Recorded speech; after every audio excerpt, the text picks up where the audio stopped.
ஒருவேளை குளம் கலக்கப்படும் போது ஆண்டவர் அவங்க அந்த இடத்துல நின்று நான் அந்த குளத்துல போய் இறங்கிட்டா எனக்கு விடுதலை கிடைக்கும்ல.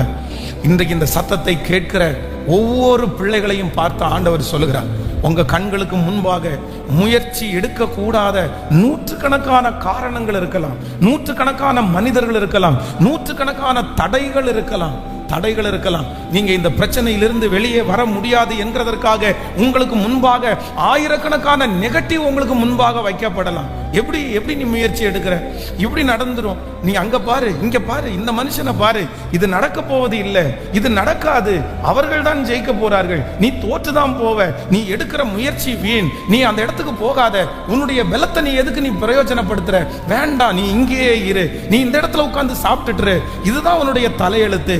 இப்படிப்பட்ட ஆயிரக்கணக்கான நெகட்டிவ் இருக்கும்போது ஒரு உண்மையான தேவனுடைய பிள்ளை, அற்புதத்தை பெற்றுக்கொள்ளுகிற ஒரு தேவனுடைய பிள்ளை என்ன பண்ணணும் அப்படின்னு சொன்னா, எனக்கு எத்தனை எதிர்மறையான காரியங்கள் எனக்கு முன்னாடி இருந்தாலும் என் தேவன் என்னை நடத்துவதற்கு வல்லவராய் இருக்கிறார்.